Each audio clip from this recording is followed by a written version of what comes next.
আমার সেই ওয়াশরুমের যে মিনিমাম রাইটস স্যানিটেশনের সেটা লুটপাট করে খেয়ে নেওয়া হয়। স্যানিটেশনের যে মিনিমাম খাত ওইখান থেকে গত 1 বছরে 1 পয়সাও খরচ করে নেই। সব কয়টা টাকার অন্য ফান্ডে নিয়ে গেছে, নাম দিয়েছে আন্তঃখাত সমন্বয়। আপনি দেখবেন ঢাকা বিশ্ববিদ্যালয়ের বাজেটের মোর দ্যান 50% বাজেট হচ্ছে স্টাফদের বেতন, টিচারদের বেতন, এটা সেটা। ওইখান থেকে 1 টাকাও আন্তঃখাত সমন্বয় করে নাই। মাশাআল্লাহ সব লুটে পটে নিয়ে নিছে যেখানে নেওয়ার। আর শিক্ষার্থীদের যত খাত আছে প্রত্যেকটা খাত থেকে, গবেষণার খাত, কম্পিউটার ল্যাবের খাত, ইলেকট্রিসিটির খাত, স্যানিটেশনের খাত, সব খাত আন্তঃখাত সমন্বয়ের নামে অন্যদিকে নিয়ে গেছে আমাদের মাননীয় ট্রেজারার সাহেব। যখন বিশ্ববিদ্যালয়ের প্রপোজড অ্যাপ্লিকেশন দেয় আমার অষ্টমের জন্য এই খাতে এই টাকা দরকার, ট্রেজারার বলে ফান্ড নাই। পরে আমরা মন্ত্রণালয় থেকে ব্যবস্থা করে কি কি খরচ করেছে একটা লিস্ট দিলাম। আমরা 3 মাস অপেক্ষা করছি যে আমাদেরকে হিসাব দেন। তিনি হিসাব দেন না, আমি হিসাব দিতে বাধ্য না আপনাদের কাছে, এ ধরনের রিপ্লাই দেন। শেষ পর্যন্ত মিনিস্ট্রি থেকে হিসাব দিলাম, অডিট রিপোর্ট, আদার্স যে হিসাবগুলো।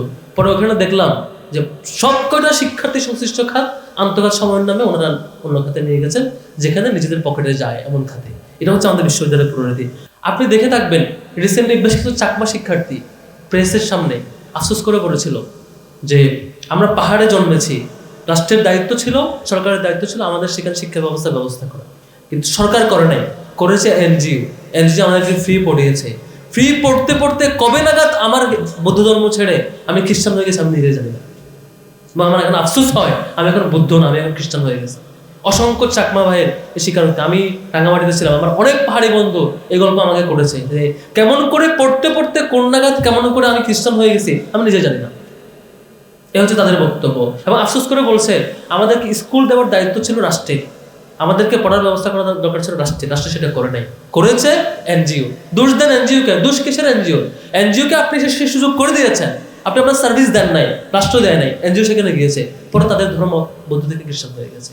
এ হচ্ছে কিছু কমন সিমটমস শিক্ষা ব্যবস্থায়, আদার সব জায়গায়।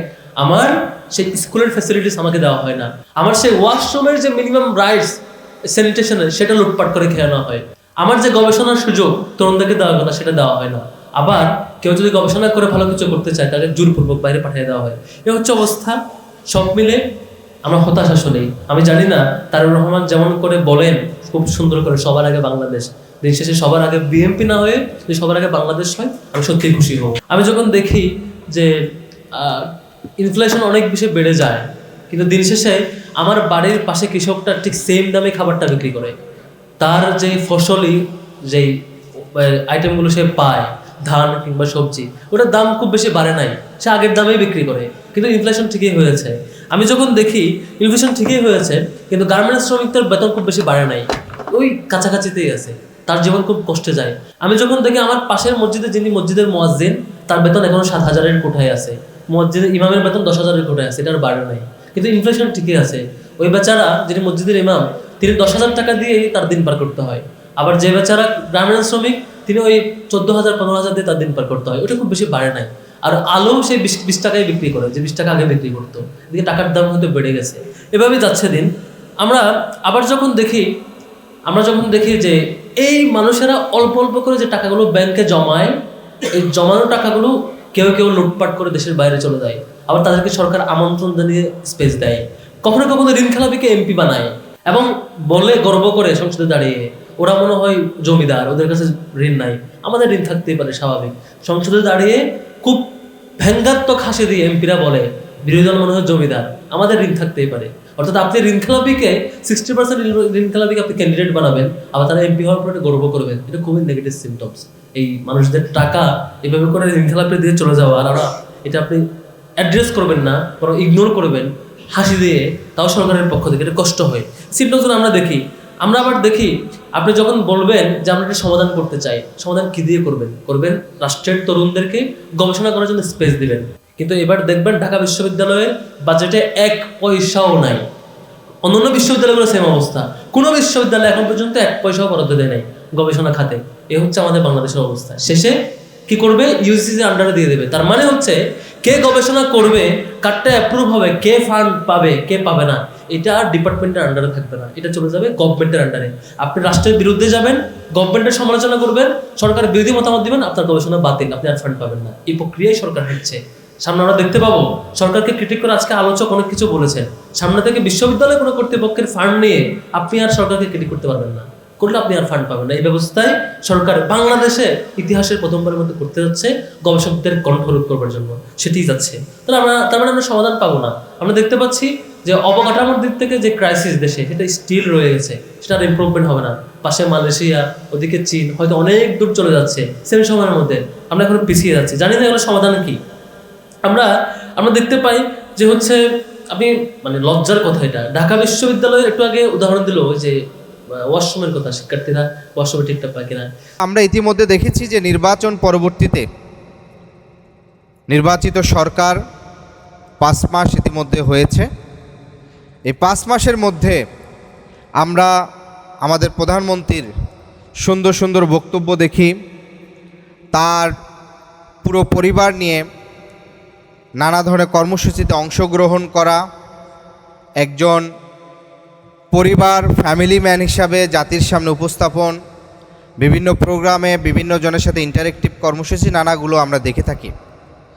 কিন্তু একই সাথে আমরা বিএনপির যে ঐতিহাসিকভাবে প্রতিশ্রুতি বঙ্গের যে রাজনীতি, সেটির ধারাবাহিকতা আমরা এই বর্তমান জিয়া পরিবারের সর্বশেষ মানে জিয়া পরিবারের উত্তরসূরি হিসাবে, প্রধানমন্ত্রী হিসাবে সেটির ধারাবাহিকতা তিনি রাখছেন। 91 সালে 3 জোটের রূপরেখার পরবর্তীতে বিএনপি ক্ষমতায় এসেই তত্ত্বাবধায়ক সরকার না মেনে প্রথম তার রাজনৈতিক প্রতিশ্রুতি ভঙ্গ শুরু করেছে। 2001 থেকে 6 সালে নিজেদের দলমত, নিজেদের মন মতন একজনকে তত্ত্বাবধায়ক করার জন্য KM হাসানের বয়স 2 বছর বাড়িয়ে আবারও জাতির সাথে প্রতারণামূলক আচরণ করছে। এবং সর্বশেষ 2024 সালে আজকে সারা দেশে নিউজ হচ্ছে যে রাষ্ট্রপতি পদত্যাগ করতে যাচ্ছেন, কে হবেন পরবর্তী রাষ্ট্রপতি। আজকে বিএনপি তারা বড় বড় মুখে মুখে সংস্কারের কথা বলে, কিন্তু তাদের অন্তরে হচ্ছে শুধু ক্ষমতার চেয়ার। তারা মুখে মুখে আজকে নানা ধরনের কথা বলে, কিন্তু তাদের অন্তরে হচ্ছে ক্ষমতার চেয়ার এবং একক কর্তৃত্ব নেওয়ার তাদের সেই মনোবাসনা। কারণ আমরা দেখেছি যে রাষ্ট্রপতির পদত্যাগ তখনও জাতীয় নাগরিক পার্টির আত্মপ্রকাশ হয়নি। 2024 সালের অক্টোবরে শহীদ মিনার থেকে বৈষম্য বিরোধী ছাত্র আন্দোলন এবং জাতীয় নাগরিক কমিটি থেকে এই রাষ্ট্রপতির পদত্যাগ চাওয়া হয়েছিল। আমরা তখন দেখেছিলাম বিএনপি এটি রাষ্ট্রীয় শূন্যতার অজুহাত দিয়ে সেই রাষ্ট্রপতিকে রক্ষা করেছে। আর এখন এই মুহূর্তে এসে কেন তাকে 5 মাস পরে তাকে কেন আজকে পদত্যাগের জন্য চাপ দিছে? কারণ তাদের ওই যে অন্তরে ক্ষমতার বাসনা, আগামী নির্বাচনের সময় তত্ত্বাবধায়কের সময় কে প্রধানের দায়িত্ব পালন করবেন, কে রাষ্ট্রপতি থাকবেন, সেই মনোবাসনা পূরণের জন্য 5 মাস পরে আজকে রাষ্ট্রপতিকে পদত্যাগ করাচ্ছেন। আমাদের এনসিপির আহ্বায়ক তিনি সংসদে বক্তব্যে বলেছিলেন যে এই রাষ্ট্রপতিকে অতি দ্রুত অপসারণ করে তাকে আটক করে শাস্তির মুখোমুখি করতে হবে। কারণ গত 15 বছর ধরে যে সন্ত্রাসবাদী দল গণহত্যাকারী আওয়ামী লীগ বাংলাদেশের স্বাধীনতার পরবর্তী সময় প্রত্যেকটি রাজনৈতিক সিদ্ধান্ত বাংলাদেশের সার্বভৌমত্ব বিরোধী প্রতিবেশী রাষ্ট্রের এজেন্ডা বাস্তবায়নের জন্য প্রত্যেকটি রাজনৈতিক কর্মসূচি গ্রহণ করেছে আওয়ামী লীগ। সেই আওয়ামী লীগ ক্ষমতায় আসার পর থেকে 9 সাল থেকে 3 থেকে 4টি গণহত্যা করে, 2009 সালের সেনা হত্যা, 2013 সালের শাপলা গণহত্যা এবং 2024 জুলাই আগস্টে গণহত্যার মাধ্যমে এই রাষ্ট্রের সার্বভৌমত্বকে বাংলাদেশের রাজনীতি অর্থনীতিতে সরাসরি প্রতিবেশী রাষ্ট্র নগ্ন হস্তক্ষেপ তারা বিস্তার করেছিল। আজকের সেই রাষ্ট্রপতিকে রেখেই দীর্ঘ 5 মাস এই জাতীয় সংসদের রেখেছে বিএনপি, অথচ তাকে সুযোগ ছিল অপসারণ করার, কিন্তু তারা সেটি করেনি। একই সাথে আমরা দেখি গত 5 মাসে প্রত্যেকটি জায়গায় বিএনপি তার দলীয় লোককে নিয়োগ দেওয়ার জন্য উঠে পড়ে লেগেছে। একেবারে বাংলাদেশ ব্যাংকের সেই গভর্নর থেকে শুরু করে প্রত্যেকটি জায়গায় যে বিনোদনের জায়গা ক্রিকেট বোর্ড, সেখানেও হচ্ছে তার প্রত্যেকে 4 স্থায়ী কমিটির 4 ছেলেকে তারা হচ্ছে সেখানে এক ধরনের পুনর্বাসনের উদ্যোগ নিচ্ছে। ফলে আগামীর বাংলাদেশের তরুণরা যে একটি মেধাভিত্তিক দক্ষ বাংলাদেশ দেখতে চায়, সেটি নিয়ে বিএনপির আসলে কোনো ভিশন নাই। 1.5 বছরে 1 কোটি কর্মসংস্থানের কথা বললেও 6 মাসে এখন পর্যন্ত 10,000 কর্মসংস্থানের আমরা কোনো বাস্তব রূপ দেখিনি। ফলশ্রুতিতে 91 সালের ক্ষমতায় অধিষ্ঠিত হয়ে বিএনপি যে প্রতিশ্রুতি ভঙ্গ করেছে, 2001 থেকে 6 সালে ক্ষমতা পাকাপোক্ত করার যে অপচেষ্টা চালিয়েছে, তারই ধারাবাহিকতার, তারই সেই দুষ্ট চক্রের আবারও ধারাবাহিকতা হতে যাচ্ছে সেই 2024 সালে। তারা কিছু হলেই বলেন যে জুলাই সনদ অক্ষরে অক্ষরে পালন করবেন। এটিও জাতির সামনে একটি প্রতারণামূলক বক্তব্য।